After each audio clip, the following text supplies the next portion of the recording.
At this point, it's pretty clear that James Harden and the 76ers are going to part ways. But I think this could be a blessing in disguise for Philly, because this gives them the opportunity to put the ball in Tyrese Maxey's hands and completely cut him loose. In this video, I want to go over what's already made Maxey so effective on the court, and how James Harden leaving could positively affect Tyrese's game.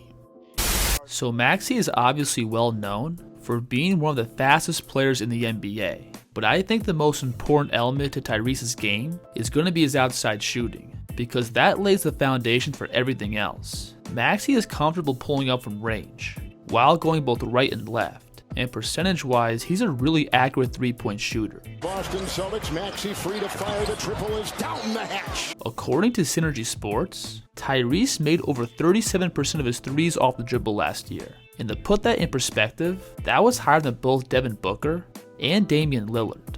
So mechanically, Tyrese has a pretty low set point on his shot, getting the ball just slightly over the level of his shoulders.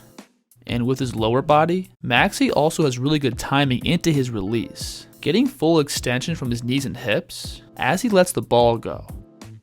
And that shot timing is what unlocks Maxey's range. On this play, you'll see Tyrese going up against a mismatch. So in response, Miami's going to throw an extra defender at him. But Maxey is just going to create some extra space by stepping back off his right foot. And he puts up a 30-foot bomb before the double can meet him.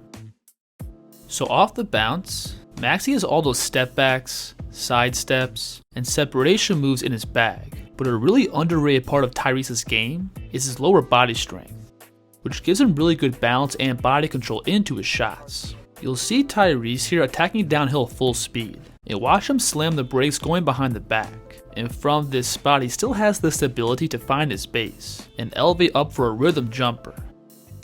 Now on this play, you'll see Maxey come off this pick, and MPJ is going to shift up to meet him at the level of the screen. But Tyrese is going to simply attack to his right and get Porter to open up his hips. Then Maxey stops his momentum by planting his right foot, and he snatches the ball back to completely lose MPJ.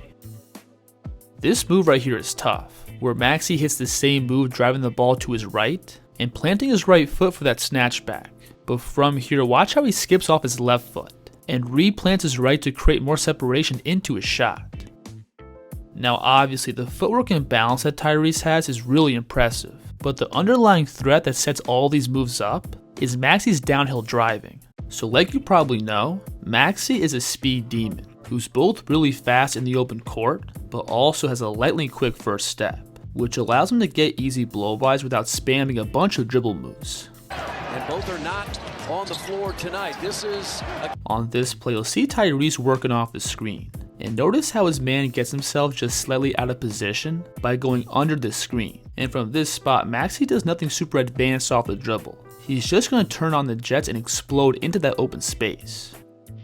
When getting downhill, Maxey is also really good at timing his pickups with the ball, which allows him to use his strides to slice through the help side. You'll see him on this play turn the corner off the screen, and notice how this off-ball defender stunts down in the gap. And from here, Tyrese is going to gather the ball off his left foot and extend it through the gap. And from this spot, he legally has 2 more steps that he can extend with. Now when finishing at the basket, Maxey to a certain degree is limited as a paint scorer, because he's 6'2" and doesn't have the craziest pop off the floor. So there are times where he struggles dealing with length, or creating finishing angles in traffic. But one of the ways Tyrese is able to work around this is just by simply getting into his finishes quickly. Maxey loves to use this one-step layup, where he immediately jumps off his ball side foot, right after his initial gather step. Right here, you'll see Maxey again turn the corner, and notice how he gathers the ball off his left foot. And instead of taking 2 more steps and dealing with the shot blocker at the rim, Maxey instead jumps off his first step, which allows him to get off the floor before the shot blocker and sneak this layup over him. Maxey also has no problem playing physical as a driver. He obviously doesn't have a crazy amount of strength, but he can use his body well in spots to create finishing windows. Watch him here put his inside shoulder into the big's chest, which creates a window towards his right to sneak the ball through. This play is pretty crazy, where Tyrese again gets cleanly downhill, then he jumps from outside the restricted area and throws his entire body weight into Sabonis, and he's able to muscle up a finish on the way down. Now another way Maxey likes to counter shot blockers is to rise up in your typical small guard floaters. And these are shots Maxey can hit both off balance and extended pretty far away from the basket. He loves to use the same footwork he has on his one-step layups, but he has the touch to extend these looks out way beyond the paint. On this play, the Mavericks are going to switch the screen, and from here, this big is sitting pretty far back and drop. So Tyrese is going to simply gather the ball off his left foot and rise up off his right foot for a floater at the free throw line. Now Tyrese is also a pretty decent mid-range scorer. These aren't shots he gets to a whole lot, but it is a good counter he has to punish soft coverages and pick and roll. Grant Williams, just about 2 minutes gone by in the fourth. Maxey is heating up. Maxey also likes to use these pull-ups to counter defenders who overplay his drives. Again, like we went over with his 3-point scoring, Tyrese has really good lower body strength, which allows him to aggressively put the ball down and get his man off balance, to then stop and elevate up for balance jumpers. On this play, it's just him and Kuzma playing one-on-one, and Maxey's going to get to a simple Hessian right-hand drive.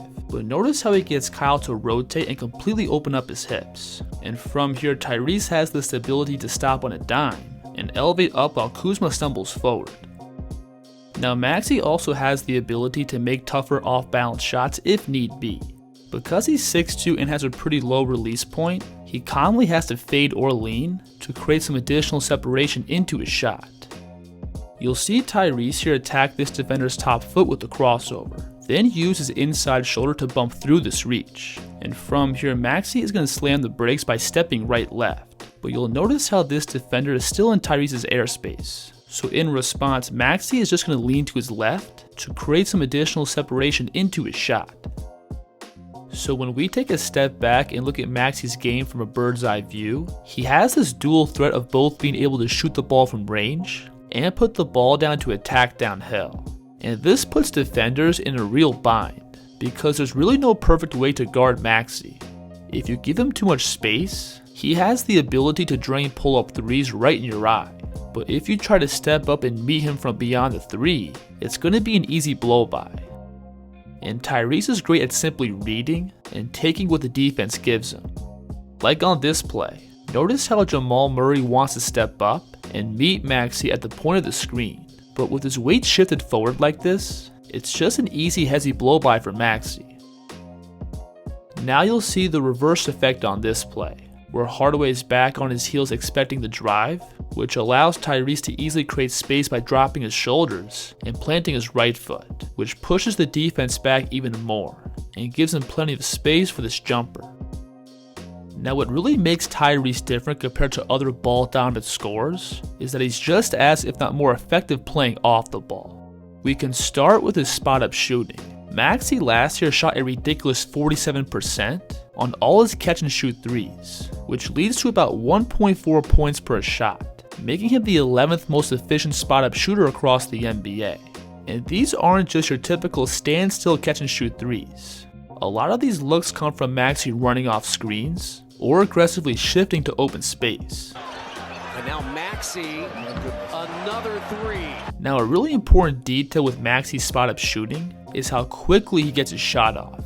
There's absolutely no fat in Tyrese's shooting mechanics, being able to catch, get the ball to his pocket and set point with no major hitches. And in return, that forces defenders to heavily close out to him, which reopens Maxey's slashing game. So right now, I think Tyrese is the best player in the NBA at attacking closeouts right off the catch, being great at reading the defense's momentum and attacking into their gravity to easily get downhill. And again, this all stems from Maxey being a lethal outside shooter. You'll see Tyrese catch the swing pass here, and notice how aggressively Marcus Smart closes out to take away the shot. And Maxey from here doesn't even look at the rim, instead darting right into a drive. Now watch this play. You'll see Derek White make a pretty good read by not heavily closing out, and instead rotating his hips to cut off Tyrese's driving angle. But from here, Maxey can stop and pop for a pull-up jumper. So as a scorer, Maxey can pretty much do it all, being able to generate points at all three levels, while being one of the NBA's best spot-up shooters and slashers off the ball. If the 76ers have the ball in Maxey's hands more throughout this season, I think he easily has the ability to elevate their offense. And because he's so lethal off the ball, they can still run a big chunk of their offense through Joel Embiid, and Maxey can still be a huge threat by simply spotting up. One big question mark I do have for Tyrese going into this year is going to be his playmaking. From the film I've watched, I think Maxey overall is a really unselfish player, being willing to make the simple and straightforward reads. Things like giving up the ball early if off-ball defenders commit too deep in gap. But at the same time, I wouldn't say Maxey is an elite level passer. There's many times where I feel like he makes the right initial read, but delivers the wrong pass. And because of his size, he doesn't have the ability to make those cross-court reads like other big playmakers do. And things like this may seem pretty minor, but if the ball is going to be in Tyrese's hands more, teams are going to have a chance to game plan around him. And when that happens, these issues may become more apparent. But regardless, I'm still super excited to see Tyrese Maxey get way more offensive responsibility. And I think to a certain degree, we really don't know just how good Maxey is, but we're for sure going to figure that out at the end of this year. If you enjoyed the video, please like, subscribe, and let me know in the comments who the kid should break down next. The Kid's here.